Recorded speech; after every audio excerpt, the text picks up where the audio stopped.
So tingnan nyo na lang po muna ang aming mga tanim na napier. Lagyan namin yan ng mga tinatawag na yung African bitter leaf. So kita rin tayong trabaho. So ito po mga triars ay nasa ano pa lang to, more than 1 month pa lang. Okay, may taniman po tayo at may ranging area din po tayo. Yan. Happy good farming po sa ating lahat. Like, share and follow for more. Okay, magandang hapon mga triars. Galing tayong trabaho. So bisita po tayo sa farm. So ito yung isa sa kailangan natin sa farm, magkaroon ng bakod. So kung mapapansin nyo po, nandun yung ating mga taniman ng napier. So kailangan hindi yan makain ng kambing o hindi sila mapaksulan dahil mamamatay ang ating mga tanim na napier. So yung bakod po na to, ito po yung hog wire na tinatawag. So medyo maliliit po yan sa baba para hindi makapasok yung ulo nila. So yan, ginagawa namin sa farm, double purpose. So lalagyan namin yan ng mga tinatawag na yung African bitter leaf. So kinakain din po ng kambing yun. So bakod na rin po siya para kung sakaling mabulok na itong pusog, is meron pong kapalit ng ating poste. Dito po yung aming mga tanim na napier. So yan, salamat sa panahon at umulan po. Ayan, so natiligan yung ating mga napier na tanim. So ito naman po, may mga bago kaming pakabit na mga pusog. Mga tanim nyo, mga bagong-bago pa po yan. So yan, so kailangan pag tayo ay kakambing, kailangan malawak naman po ang ating lupain.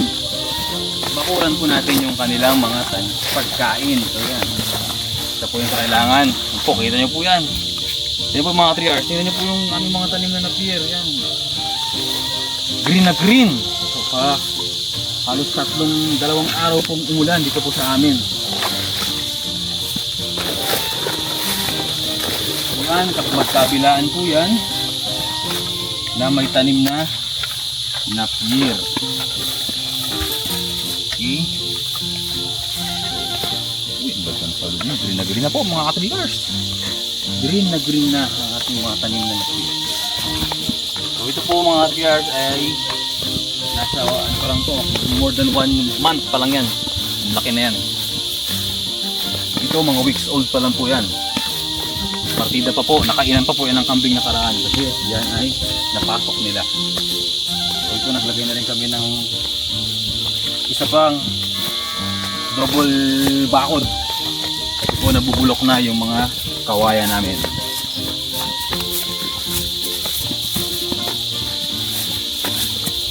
So dito po tayo ngayon sa pastulan nila.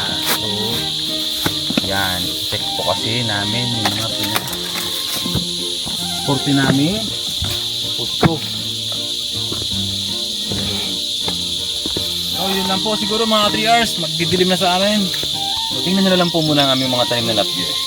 Okay, yan po ating tanim na napier, mga super napier po, mga 3 hours. Yan, sa mga balak magkambingan, kung may mga sarili lang din po kayong lupa, taniman nyo na po ng mga pagkain ng ating mga alagang kambing. Yan, okay. May taniman po tayo at may ranging area din po tayo. Yan, alright. Napakaganda ng ating mga napier kapag umulan. Alright. Happy good farming po sa ating lahat. Like, share and follow for more.